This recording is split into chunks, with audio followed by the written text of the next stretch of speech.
Welcome to the Brown County Hour. Coming to you from the legendary Hills of Brown, where the plum purple haze, the one nature herself drapes over the hills and hollers, inspires local characters, artists, and nature lovers. It's as though the hills themselves conspire to create a beauty and culture in the heart of Indiana. Sit for a spell and hear the music. Tall tales, true stories, and current goings-on. Brought to you by folks who still know how to sit by a fire in winter and swim buck naked in summer.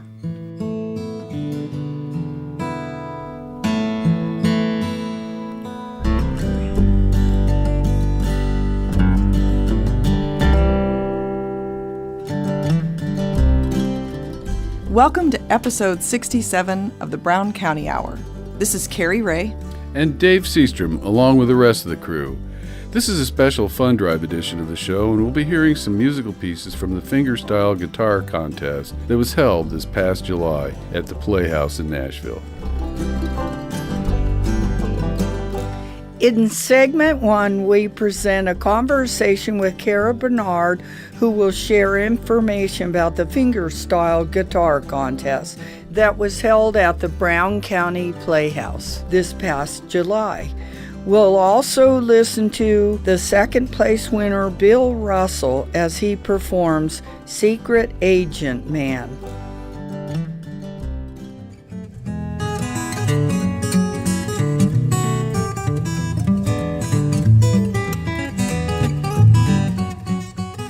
Hello everybody, this is Chuck Wills with the Brown County Hour, and I am at Weed Patch Music Company with Kara Barnard. Hi Kara. Hey Chuck, how are you? I'm great, thanks for having us in today. Thank you. Yeah, we wanted to get together and talk about the renaissance of weed patch music, along with all the great musical things that are going on in the community.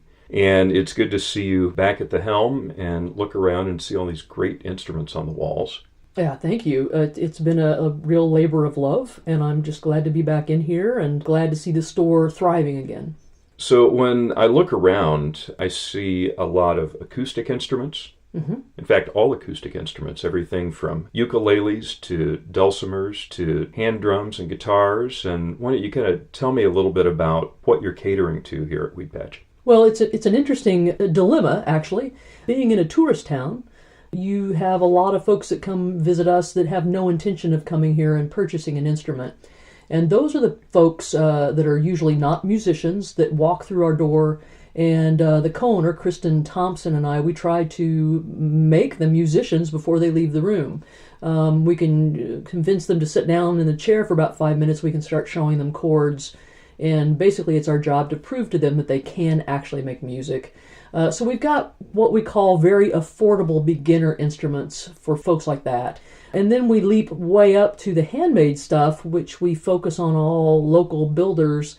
We've got a Volbrick guitar, for example, right now. We've got Thomas Roger guitars. We've got Roy Shea. I could go on and list all the builders around here. Bruce Taggart. In the day of the diminishing brick and mortar businesses, it's getting harder and harder to find a place that you can actually walk in and sit down and touch an instrument before you buy it.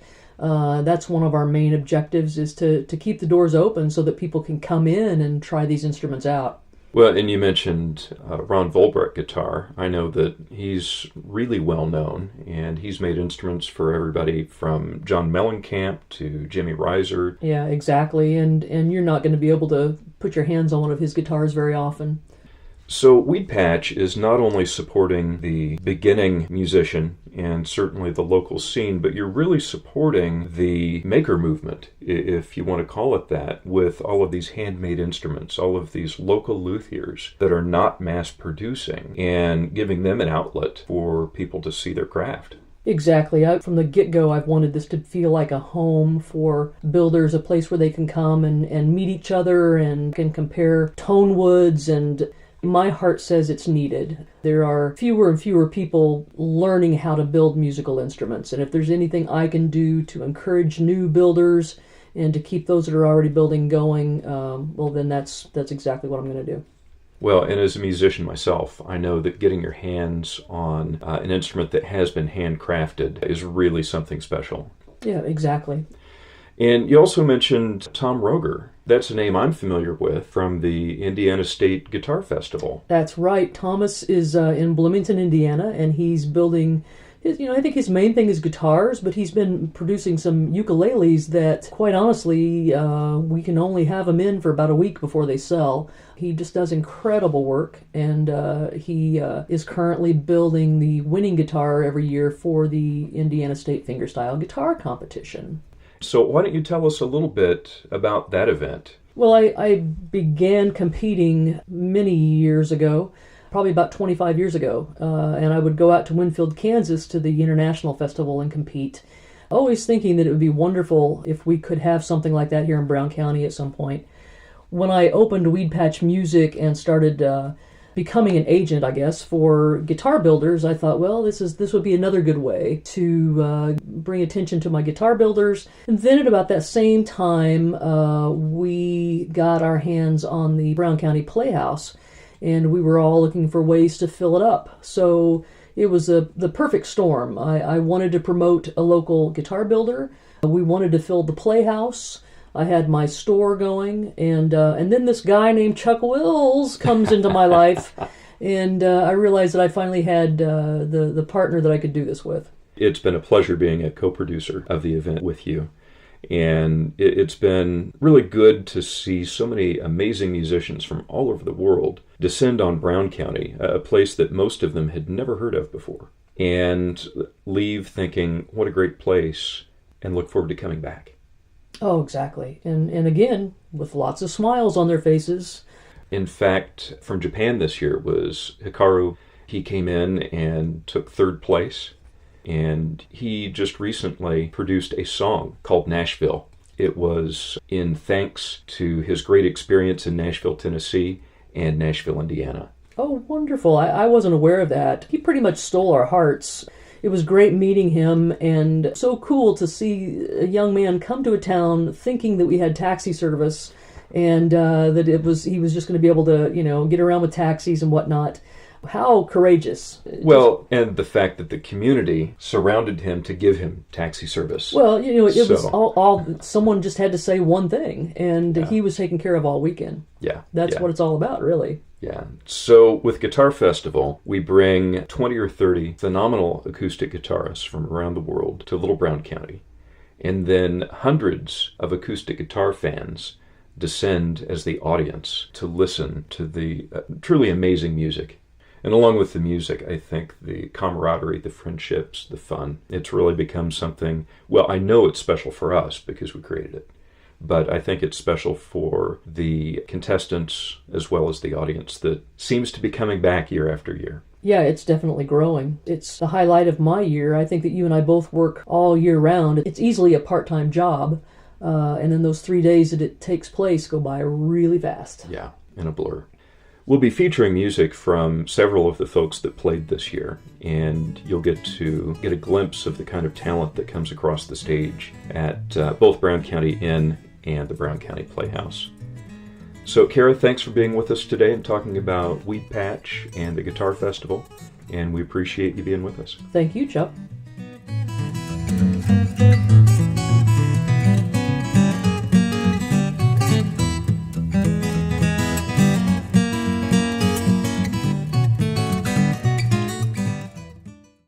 To our second place, our runner-up finisher, a veteran of our festival, Bill Russell from Washington, Michigan.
In this segment, we'll present a conversation with Vivian Wolf, who is a member of Peaceful Valley and Brown County Preservation, as she discusses the cemetery restoration work that she's involved with. And Hikaru Komatsu, who took third place in the fingerstyle guitar contest, will perform his original tune, My Guitar is My Sweetheart.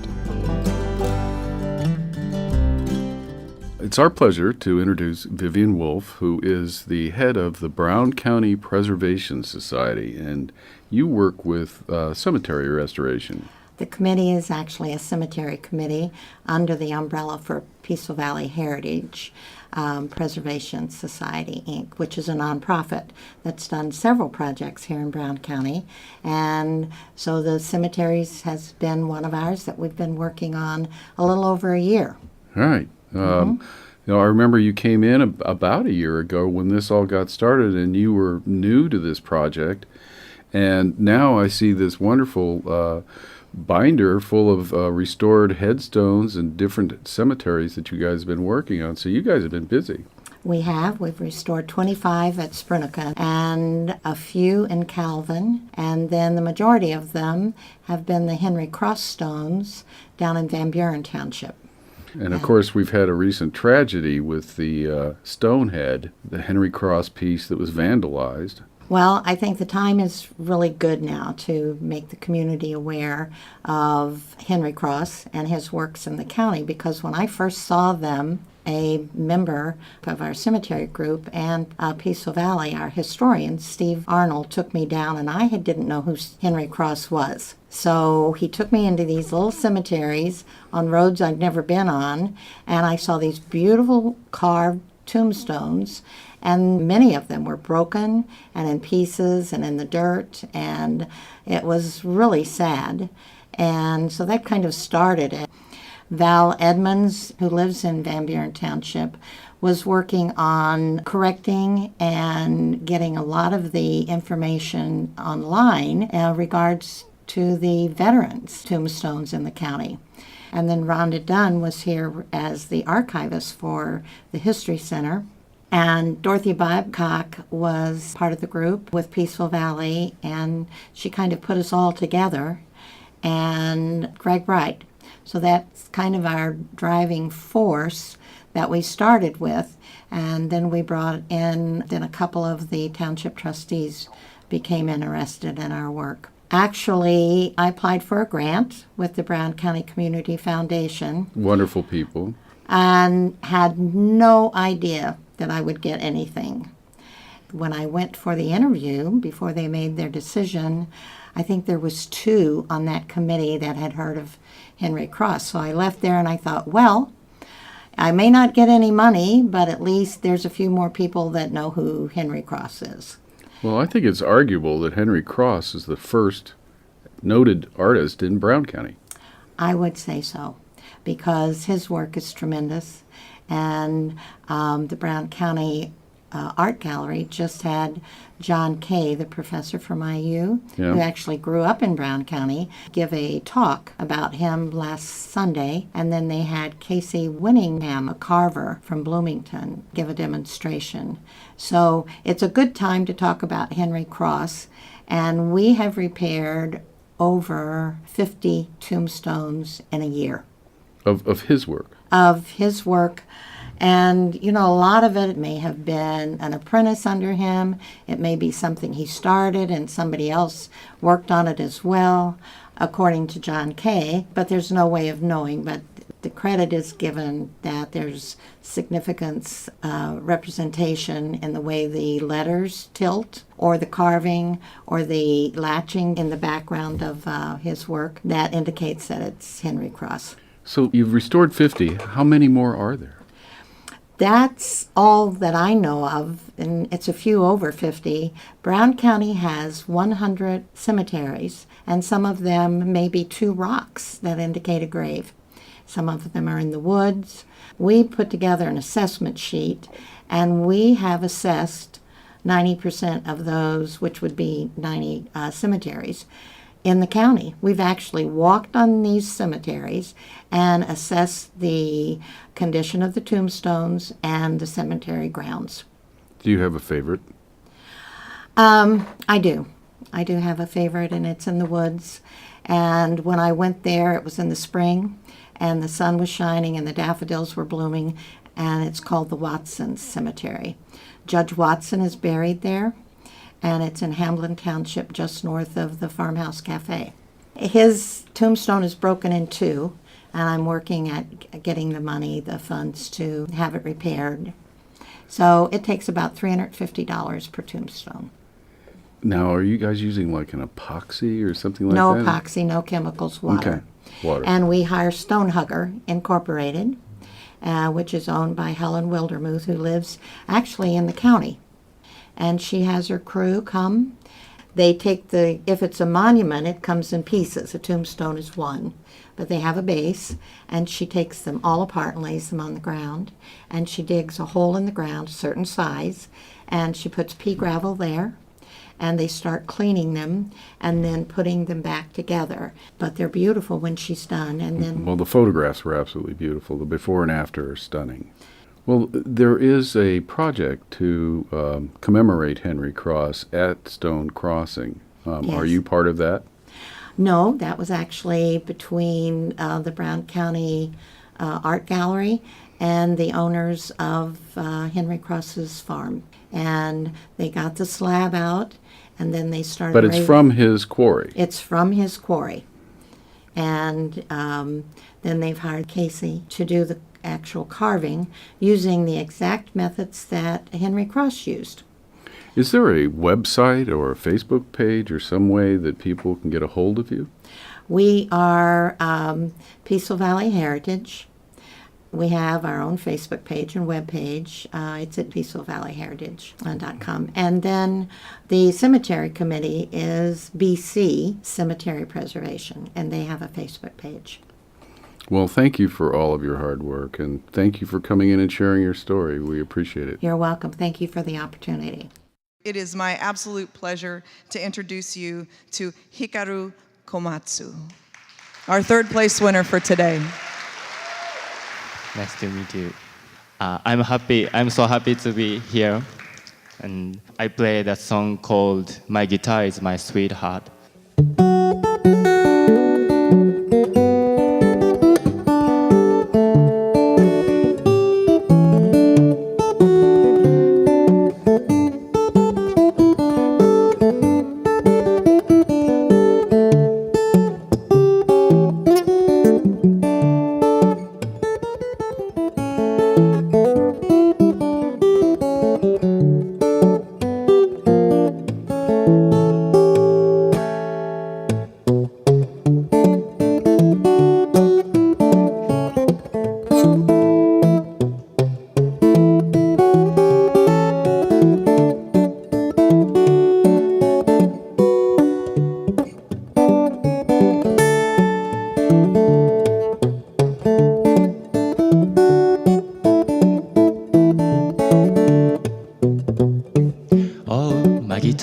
Is my sweetheart, she's as faithful as can be.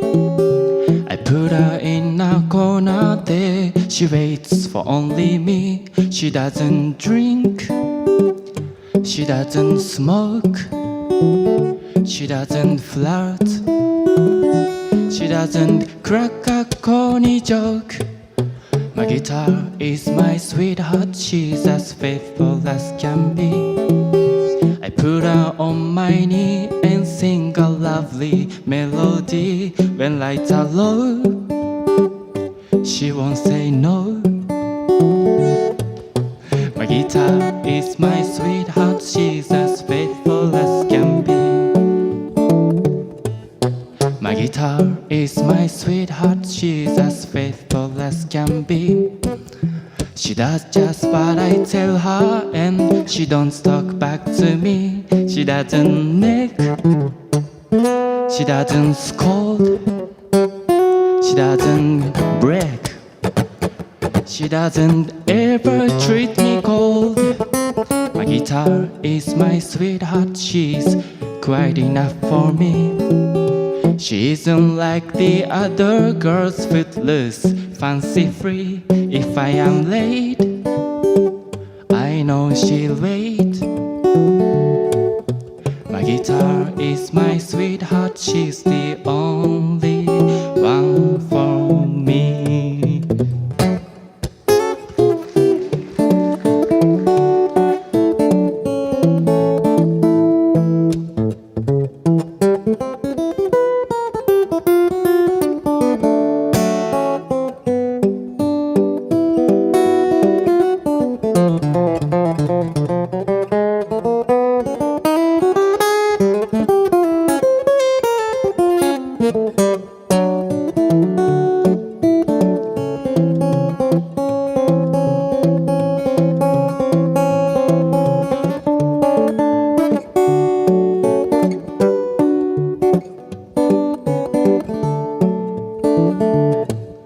My guitar is my sweetheart, she's the only one for me.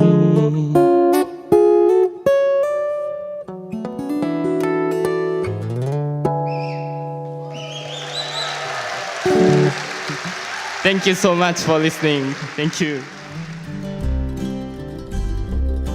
In our third segment, we'll listen to timely reflections on violence from Rick Fettig.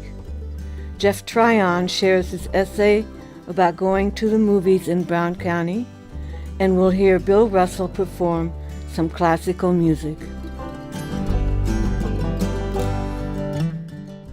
If anyone can be at peace in these troubled and confusing times, well, I guess they must know themselves pretty well. We have been duped, tricked, and hypnotized. Way, way back in Roman times, large numbers of the population would gather together to watch people get killed. It was sort of a spectator sport. The Romans would take people from areas they had conquered and put them in an arena to face and fight each other to the death, or to combat hungry and angry lions.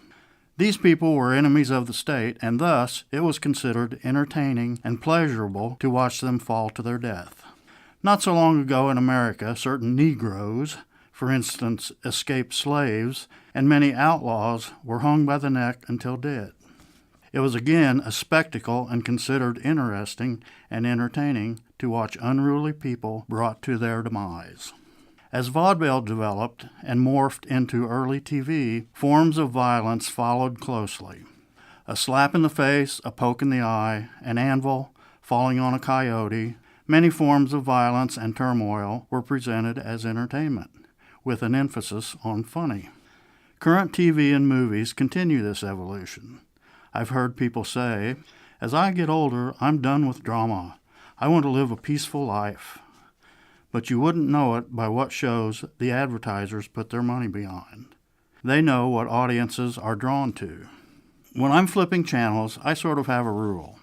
If there's blood, a smoking gun, people all stressed out, or even tense and suspenseful background music, if anything of that nature appears within 15 seconds, I keep flipping. Afternoon TV, the soap operas where few people are happy, the local news. Why do I, here in Brown County, have to hear about every shooting that happens in Indianapolis? CSI.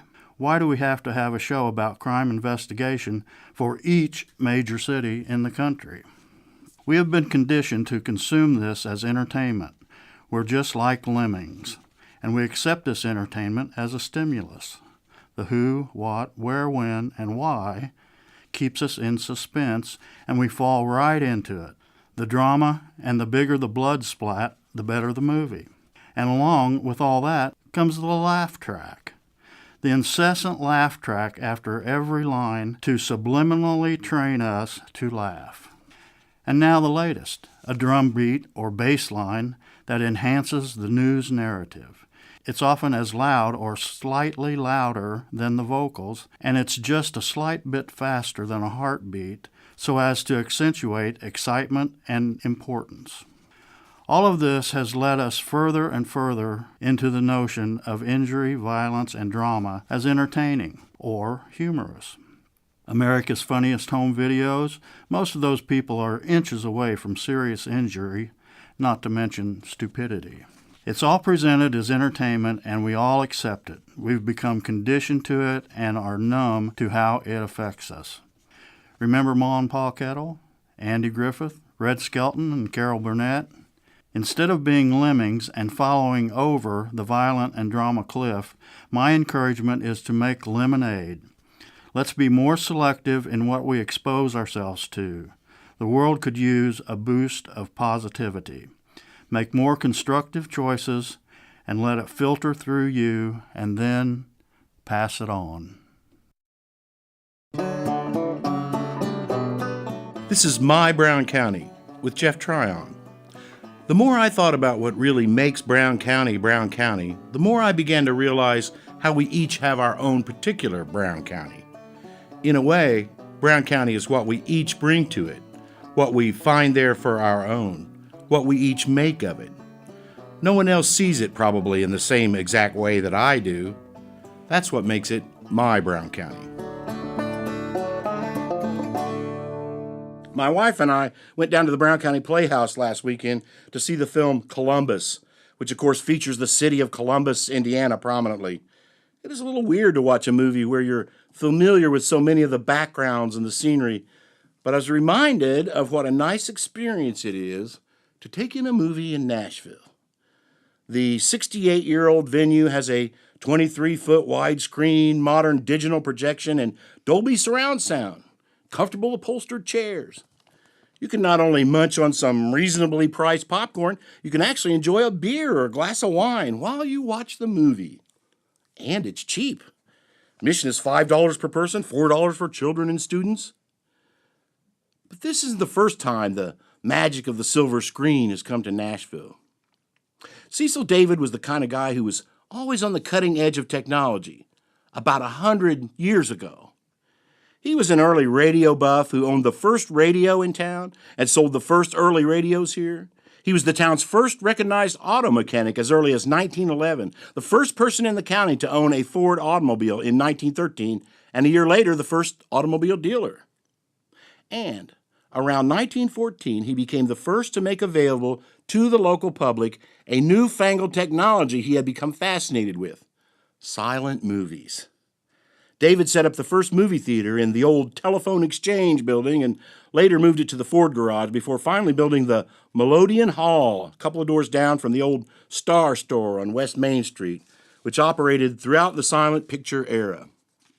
There, folks saw the stars of the day: Larry Seaman in Horseshoes, a real comedy; The American Venus with Esther Ralston, Ford Sterling, and Douglas Fairbanks Jr. in Man of the Forest, a Zane Grey epic, a thrilling tale of adventure in the mountain regions of the far west, gripping love interwoven with fast-paced action. Filmgoers of that day might also have enjoyed documentaries such as Who Won the Title? Miss America at the Atlantic City Bathing Beauty Contest, with Lawrence and Douglas Fairbanks Jr. appearing as King Neptune and his son, Triton. Admission was 25 cents for adults and 15 cents for children. The theater had a player piano which was powered by the feet of youngsters eager for a soundtrack. The rolls of music would often come with the films and not be appropriate, so that a love scene might be accompanied by a spirited Sousa march.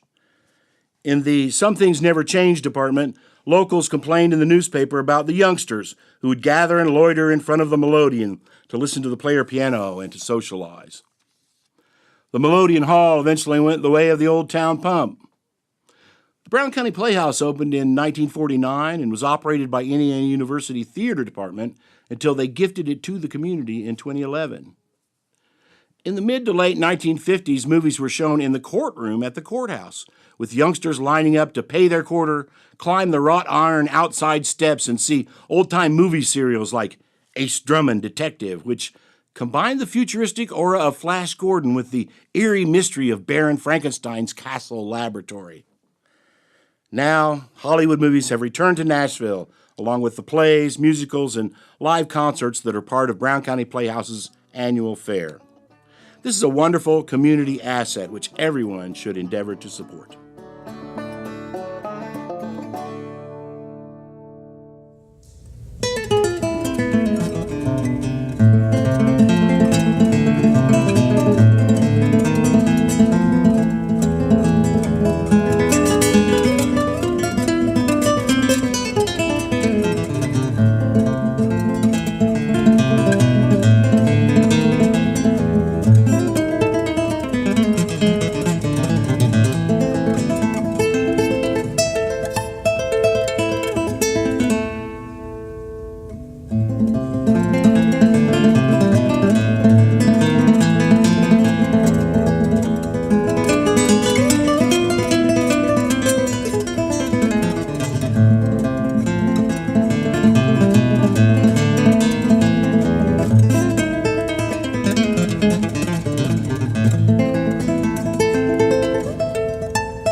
our final segment, Dave Seastrom offers several good reasons to contribute to WFHB, and we'll close the show with the Fingerstyle Guitar Contest winner, Lance Allen, as he performs Wonderwall.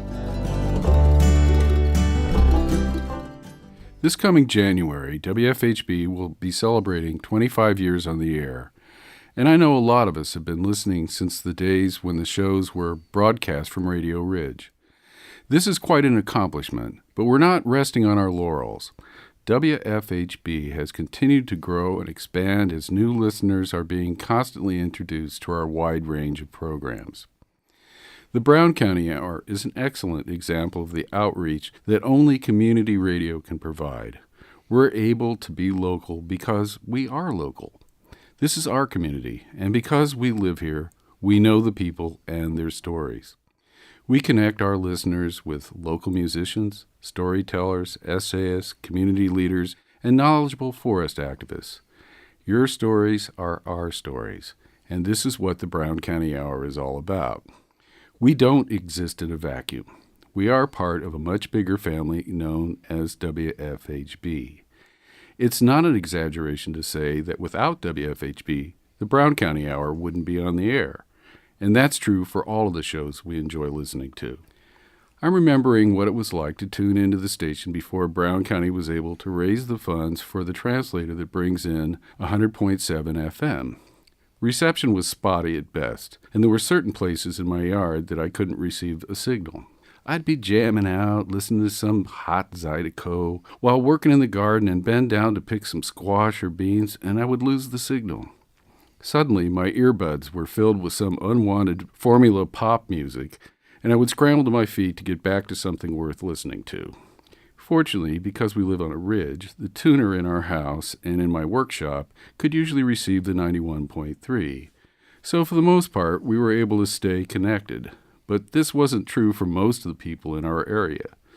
Things improved dramatically when the 100.7 FM signal came to Brown County, and now we can listen when we're in our cars, driving through hill country, or anywhere in my garden. Improvements like this came about because people cared enough to donate their dollars to make this happen. 25 years is a long time to be on the air, and over the years we've come to know many radio personalities, some of whom are no longer with us. We are a family, and when someone passes or retires, we feel the loss, and I believe this connection makes us special.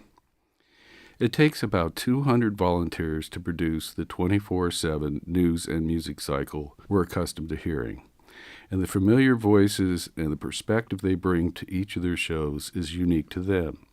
WFHB makes a point of playing music from many different genres, and each of the DJs who host these shows bring their interest and expertise to the table. This offers a depth and understanding to the music you love which is hard to find anywhere else. There's no one dictating a play schedule, and we're not supporting a corporate agenda that pushes certain artists. Our DJs play the music they love and know about because it means something to them. But, having said that, we also make room for new music that comes into the station every day. This, combined with our strong support of local musicians, makes us notably different from anything else you can hear on the radio. What we have is something unique, and we are open to anyone who would like to participate. If you have an interest in producing a news or music show, there's a new volunteer orientation meeting on the first Wednesday of each month at 6:30 p.m. You can go to our website or Facebook page for more information. If you agree that WFHB is something special, now is the time to help support the news, music, and information shows you've come to enjoy and rely on. Twice a year, we ask for your financial support. Some of you give monthly through automatic withdrawal, and that helps keep us going during the rest of the year. But another great way to help is to call in a pledge and show your support by donating some of your hard-earned dollars. In these uncertain times, WFHB is a rock that supports truth and accuracy in our news reports and lifts our hearts with excellent music programs. We advocate for mutual understanding and share the philosophy that we're all in this together. please take a few minutes to share your generosity and donate to WFHB. With your help, we can keep volunteer-powered community radio strong and vibrant into the future. Thank you for your consideration. This is Dave Seastrom. See you next time. So we're going to move right along to our grand prize first place contestant today. I would like to welcome Lance Allen to the stage. Thank you, Karen. So I'm going to play for you Wonderwall.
Thank you.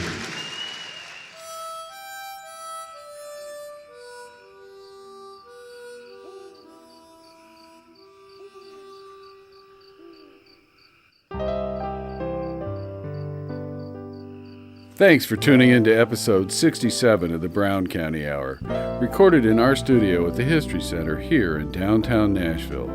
And except during Fund Drive, is brought to you the first Sunday of every month at 9 a.m. and our new time the following Wednesday at 5:30 p.m. The Brown County Hour is brought to you by a diverse group of folks who believe, now more than ever, that the world is for everyone.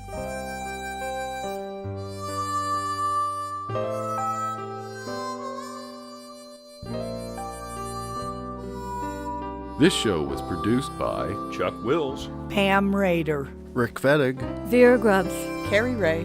and Dave Seastrom. We would also like to thank Slats Klug for our theme music.